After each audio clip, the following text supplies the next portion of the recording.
Seeing the future is a topic of debate. Some would love to even get a glimpse of their future, and others say even attempting to see the future would lead to guaranteed personal ruin. Whatever your opinion is, I'm not here to judge. I'm just here to share the secret of how to see your future.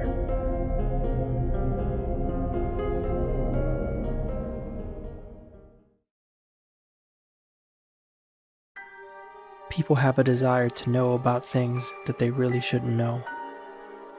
I think curiosity is part of being human, to knowingly seek out information that normally wouldn't be available, no matter the cost. I don't condemn or condone this behavior. I'm merely here to explain how someone possessing sufficient determination, courage, or maybe stupidity might come by some of this information. Specifically, how someone might learn everything they need to know about their future. It won't be easy for you. Fair warning. The future is a complicated matter, so you won't just find what you're looking for on any street corner. But, if you follow these instructions, you just might be able to find out what you need to know without any serious consequences. The first matter of importance is the time of the month. There needs to be no moon in the sky on the night that you are seeking your answers. But the weather is unimportant. Cloudy skies obscuring the moon will not do. Honestly, if you're already looking for loopholes, you probably should just stop right now. It must be a new moon for you to find the object. You will need to go to an abandoned building. One much bigger than a house.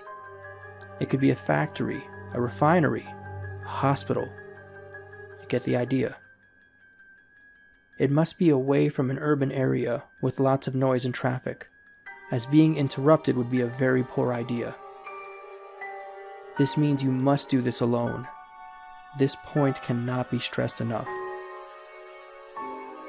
It would be a good idea to decide on a suitable building before the new moon. You see, the building must be quite specific in its design. You need to find a room within the building that is situated below ground level, with no windows or any other light source. It must be of moderate size, not an aircraft hangar or a broom closet. The room you select must have a door on the southern side of the room. This is of the utmost importance. Please do not get your sense of direction confused. Doing it in a room with a northern situated door would be a very poor way to spend an evening. The room must have a storage unit of some description in it. Possibly a desk, drawers, cabinet, or sizable box. The storage unit must have been in the room already. Do not bring any such items in it with you. Whatever you do, until it is a new moon and you are fully committed to your quest, do not open the storage unit. If you do, you will not find what you are seeking. You see why identifying a suitable room and building before the new moon is ideal.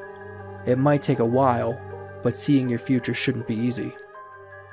When you go back on the new moon, you must be prepared to enter the room completely naked. That means no wristwatches, cell phones, nothing.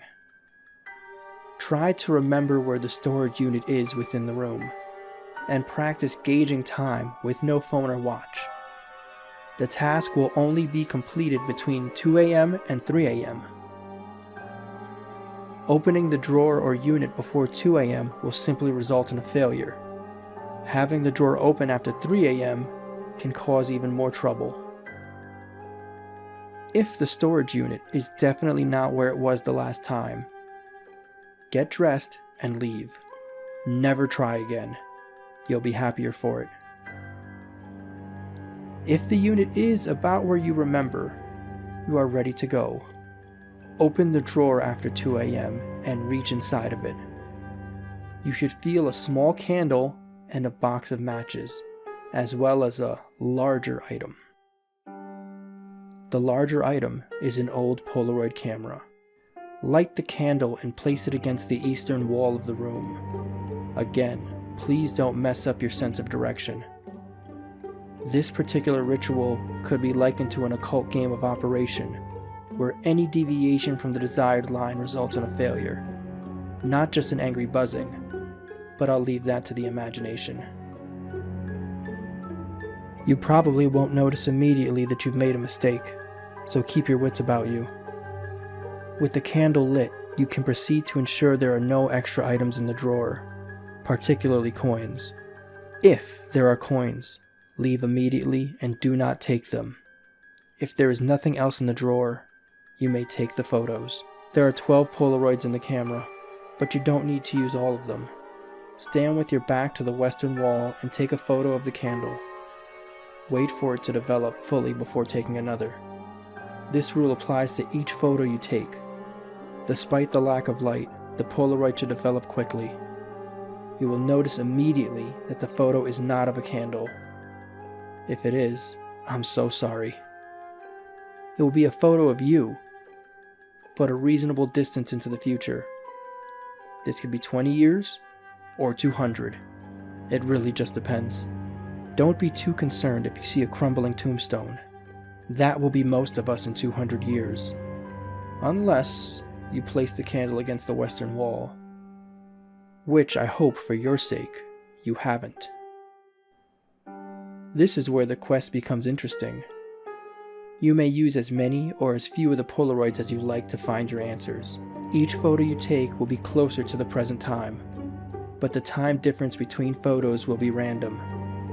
They may show you your future house, or a car in the background. They may show you your future wife or children. The most important thing here is to keep count. You don't want to use the last Polaroid, no matter what. Trust me. There are many ways to grant eternal suffering from this quest, but by far the worst is to use the last Polaroid. Using the last Polaroid will invite an entity into your world that is as old as time itself. It may not kill you immediately. In fact, it may never lay a hand on you. It will, however, ensure the most horrific suffering you can imagine. That could mean watching everyone you love be flayed alive, every day for all of your existence. Maybe it will possess you and let you watch it do horrible things. Very few people in this world are acquainted with this entity, and that's for good reason. With that in mind, most people use 5 or 6, get a few answers and leave. The daring ones use 11. I appreciate their bravery and concentration. Care should be taken to look at each photo carefully. If there are any obscure shapes hiding in the background, it is time to conclude your quest. If each photo is of the same tombstone, it may not be worth continuing until you can see the inscribed date. Wouldn't want it to be too soon. Particularly if you're not 100% confident that all of the previous steps have been done correctly. If you use less than 11 Polaroids, and all of the photos are devoid of peculiar shapes, good on you, you're done now. Just make sure to conclude your quest before 3 AM. Place the camera and all the Polaroids back in the drawer. Blow out the candle and place it in the drawer too. Leave the building and get what you can from your answers, but don't try the procedure again. I hope you found what you were looking for. You made it back! Oh, well, most of you did. It looks like some of you might have tried to follow along with the video and missed a step. If this was proven real, would you make an attempt? Let me know in the comments below. A friend of mine tried it once. The next day he went straight to church and started talking about how he had to be more positive. I asked him what he saw in the photos. He said nothing. They were all negatives. Get it? Negatives?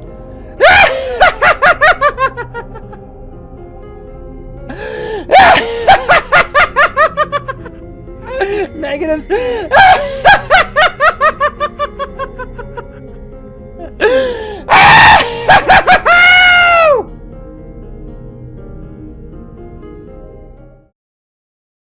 The room was dark and empty. A spare room that I hadn't had the chance to do anything with.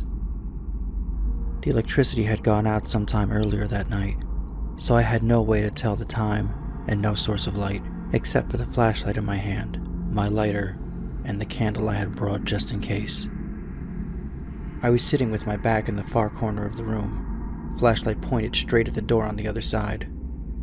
The light danced on the wall across from me as my hand shook, terrified, although I had no idea what had been stalking me that day.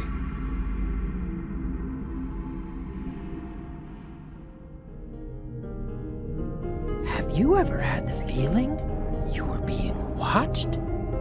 Even though you were sure you were alone, you just couldn't shake the feeling. Well, that feeling is usually Mark Zuckerberg. We all get watched from time to time, while out shopping, walking, or driving. But we like to think we're safe once we're inside our homes. And we usually are. Usually.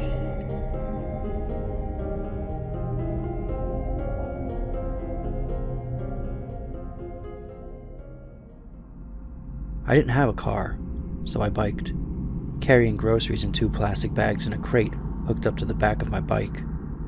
When I got home, I noticed that I was missing a bag of groceries. It must have fallen off when I was riding home. Thinking it nothing more than unfortunate luck, I picked up the 1 bag and headed inside. After all, I could do without canned goods for a few days. I opened the door and almost immediately tripped on something piled up in front of the door, just inside the house. The groceries from the bag I was holding flew into the air and scattered as they hit the ground. When I looked back to see what I tripped on, there was a sloppy pile of canned food. Since I never locked my door, I simply dismissed it as a good Samaritan act from a neighbor that perhaps was too busy to stop and chat. I picked up all the food and stowed it away in the kitchen. It was getting late, so I headed upstairs to my bedroom, got a book, flipped the switch on the bedside lamp, and entrenched myself in a good story. As the night went on, I started to hear weird noises coming from downstairs in the kitchen. I told myself it was just my imagination, because every time I would notice the sounds, they would stop. And when I went back to the story, they would pick up again. My imagination would do that to me from time to time. Before I was able to finish my chapter, the lamplight flickered out. I put my book down, still open to save my spot, and I went to turn on the main light. Unfortunately, it didn't come on either. The power was out. As I prepared to reset the circuit breaker, the noises from downstairs started again. It sounded like someone rummaging around in my kitchen.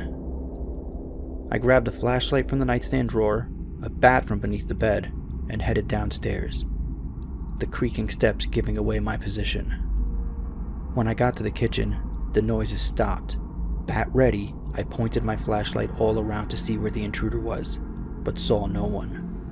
What I did see was the canned food I'd recently put away was stacked neatly in a pyramid just beneath the kitchen table. I swallowed hard, thinking someone must be playing some prank or some sick twisted game. Slowly I crept towards the table, feet wet from milk that had spilled on the floor. When I got closer to the table, I could hear breathing coming from beneath it. I stooped down to look, but saw nothing. Slowly I reached out to touch the pyramid of cans. As my hands made contact, the cans scattered. It was as if something burst through them, scattering them in all directions. I fell back on the soaked floor and dropped the flashlight. As I frantically grasped for the flashlight, I heard the sound of feet splashing through the puddles on the floor and running out of my kitchen. I got up and slowly followed the footprints made from the spilt milk. What struck me as odd was that they weren't human footprints. They were the same width and length, but the toes were much longer, almost as long as fingers. I followed them to the front door, where they disappeared. I relaxed a little, just thankful that whatever it was gone, but I didn't loosen my grip on the bat. Slowly I walked backwards towards the stairs again, planning on locking myself up in my room and waiting till morning. As I did, it sounded like something wet hit the wooden floor in front of me. I pointed my flashlight down at the floor and my heart stopped. There was a new footprint. This one pointed at me. I took another step back and heard another wet slap. Another footprint. I turned and ran, tripping up the stairs but making it up to my room. I slammed the door shut and locked it and pushed the bed up against it, knocking my book down in the process. I set the bat down on the bed for a second and grabbed the lighter and candle out of my nightstand, just in case. That's when I heard the first creak. Whatever it was mounting the first step in the staircase. Frantically, I ran to the opposite side of the room, where there was a door that led to a spare room. Upon hearing the second step creak, I threw open the door, which didn't have a lock, ran inside, and headed to the far corner. I sat there quietly, breathing heavily, heart pounding in my ears. I realized that I left my bat on the bed, but was convinced by the creaking of the third and fourth step that it wasn't worth going to get it. I sat there, counting the steps as they creaked. 6, 7, 8, 9, 10. It was getting closer. My hand shook as a tear ran down my cheek. What was going on? That's 15. I tried to control my breathing. After all, I was trying not to be found. My heart pounded louder, sweat flattened my hair to my head, and the shaking became worse. My knuckles were white as I clenched the flashlight, whose beam was now dancing all over the wall, rarely even landing on the door. It had reached the second floor. Slowly the footsteps got closer as it approached my room. I heard the lock turn and the door creak open. The bed scraped across the floor. I heard the bat rattle against the wood as it fell off the bed. And still, the footsteps continued. Pages turned as whatever it was picked up the book that I was reading and started to look through it. Then came a thud as it dropped it. It began to rummage through my drawers and my sheets as if looking for something. Then everything went still and quiet.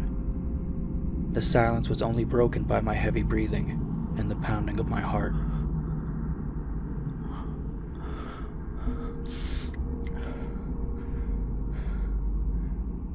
It stayed like this for a few minutes. Then the footsteps continued.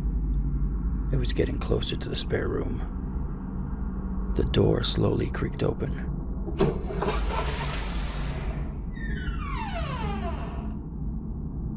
Lingering ajar momentarily. My heart was ready to leap out of my chest. My mouth was dry, and sweat stuck my clothes to my skin. This was it, I thought. As I waited for something to come into the room, nothing happened. Again came the excruciating silence, this time lasting for what felt like hours. Nothing happened, and I was starting to believe that whatever it was had lost interest and left.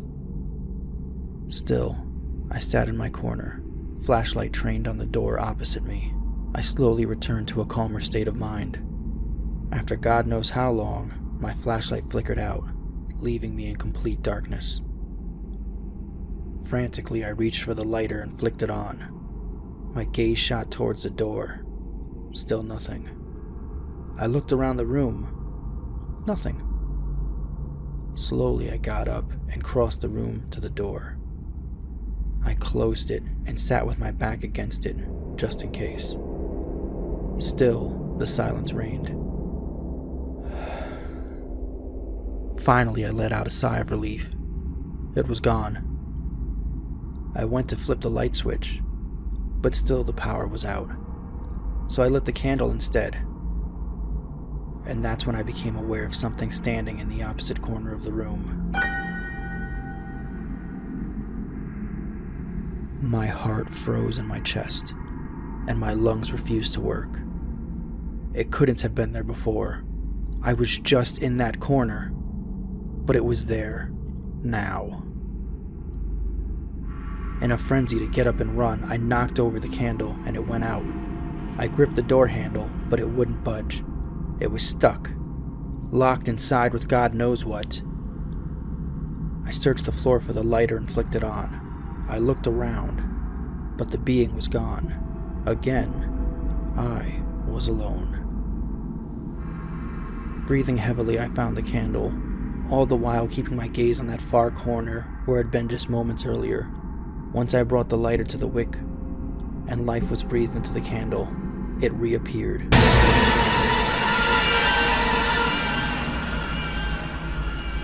The candle gave it away. I couldn't believe what I was seeing. But its feet, flat, long, and bony, those are the feet that would leave the tracks downstairs. Its body was built the same way, abnormally skinny, just skin wrapped with bone. And it was short too, like a child. Its knobbly arms were just long enough that its long, skinny fingers could reach the ground as it stood straight up. Its clothing looked like ancient rags. It was bald, pale, and had no ears or nose that I could see. The mouth was thin and lacked proportion, much like the rest of its body. And the eyes were round and lifeless, black orbs that simply reflected the candlelight. As I stared at its eyes, they seemed to calm me. My heart rate slowed, my breathing steadied, and the urge to run faded away.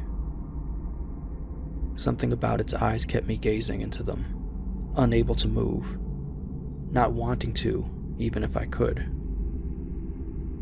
I could feel its gaze drawing me in, as I was overcome with the feeling that I belonged with it. It stepped forward, slowly putting one foot in front of the other, dragging its fingers across the ground. It came right up next to me, its gaze never leaving mine, as I stared down at it and it up at me. It slowly raised one arm, holding out its long, thin hand. Its fingers were about twice the size as mine, and I knew normally this would be something to be afraid of. But as I gazed into the light reflected off its eyes, I began to forget my name, my past, and myself. I took its hand, and it took the candle from me. It started leading me out the door, down the stairs, and out into the yard. Together, we walked up to the edge of the forest, the candle lighting our path. I stopped at the edge of the woods and looked back at my home. Even though the creature hardly moved, I could feel it tugging me, urging me to continue. I looked into its eyes, and all of the worries were gone. We took one step into the woods, and I watched as the creature blew out the candle.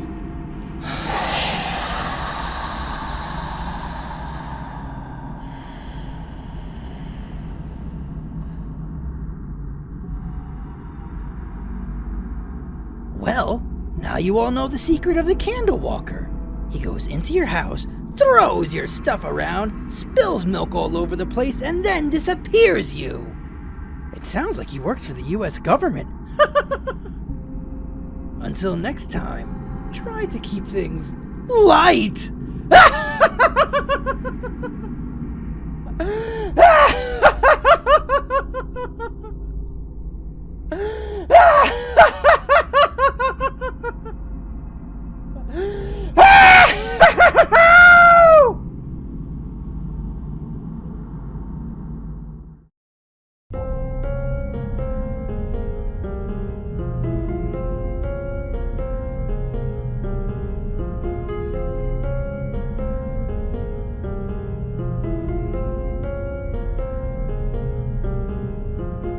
Elon Musk's SpaceX is working hard to eventually put people on Mars. I'm not sure this is a good idea. I just feel like it's not fair to everyone else. Why should humans get to destroy 2 planets? Tonight we have 2 well-documented alien stories. So settle down, clutch your sheets, and get ready, 'cause nothing is scarier than the truth.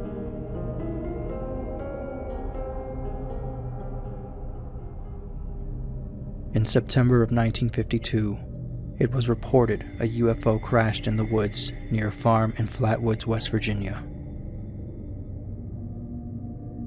3 boys were playing outside when they saw a strange object shoot across the sky and crash by a neighboring farm called Fisher Farm.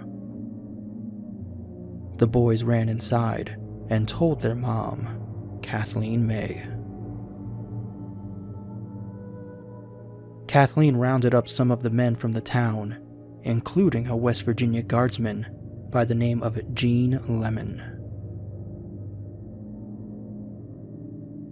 Gene and his dog led the crew into the woods. His dog ran ahead of them, out of sight, and began barking. Then returned to Gene with its tail tucked between its legs. It was frightened by something. Gene and the group reached the top of the hill, where they noticed a large, pulsating ball of fire. They also detected a mist in the air. It had a pungent odor and made their eyes and noses burn. Shortly after, Gene and the group saw a strange creature underneath the oak tree.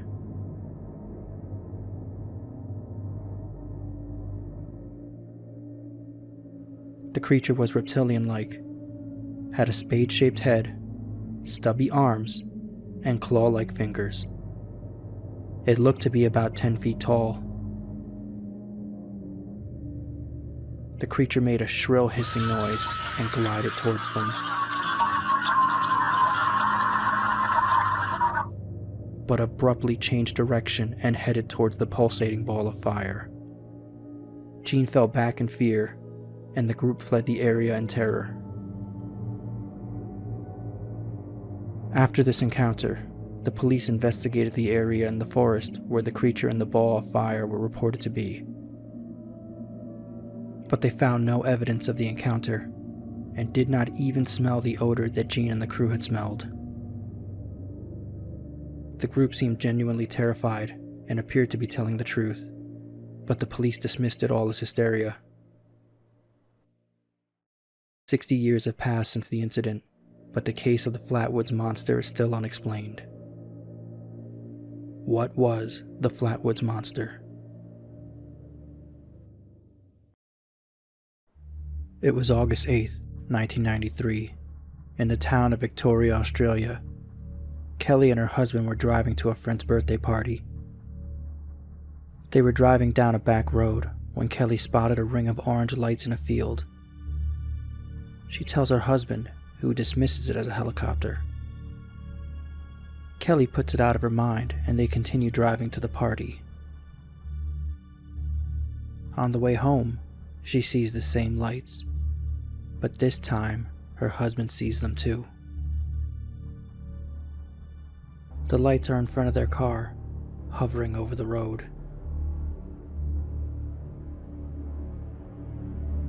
As they stare at this object, it shoots off to the left. They continue driving and are suddenly blinded by a bright light. Kelly asks her husband what he's going to do. He tells her he's going to keep driving. Sometime later, Kelly wakes up, confused, asking what happened.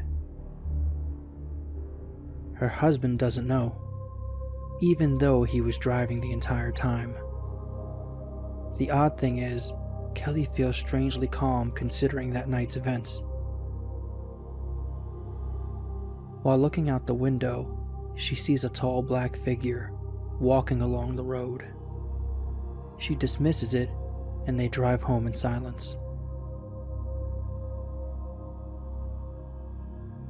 When they get home, they notice they lost an hour. Still in a daze, Kelly gets ready for bed and notices a triangle-shaped mark by her belly button. This confused them, but they were exhausted and went to bed without investigating the mark. Over the next few weeks, Kelly and her husband became ill. They suffered from headaches, fatigue, and stomach problems. Kelly began to remember bits of memory from that strange night she didn't have before. She remembered walking into the bright light with shadow figures moving around her. Then, one night on the way home from bingo, they passed the same spot where they saw the craft. Kelly suddenly felt a jolt of extreme fear. The next day, she remembered much more from that strange night.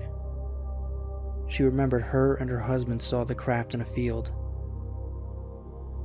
They noticed another car up on the road that also had pulled over. Kelly and her husband got out of the car and walked towards the craft.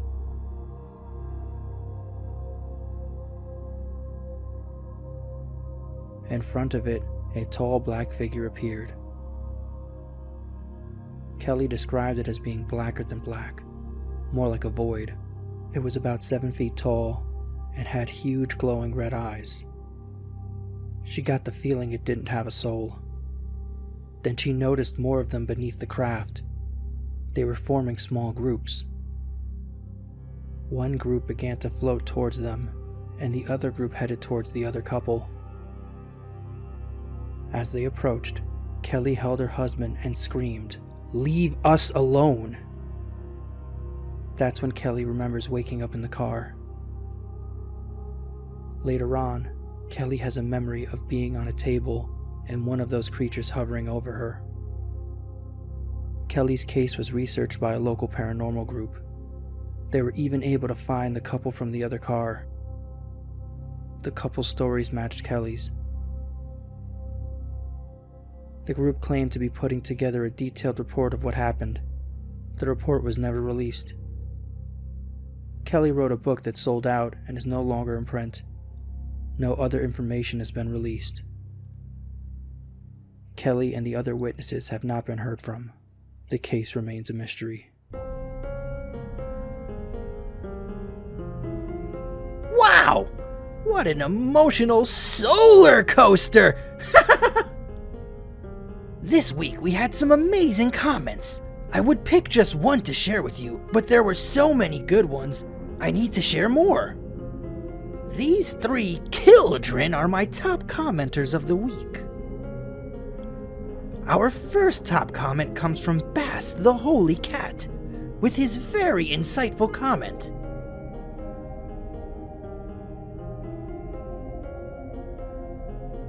Now I know what you're all thinking. What could be better than this? How could this ever be topped? Bast outdoes himself with another comment on another video.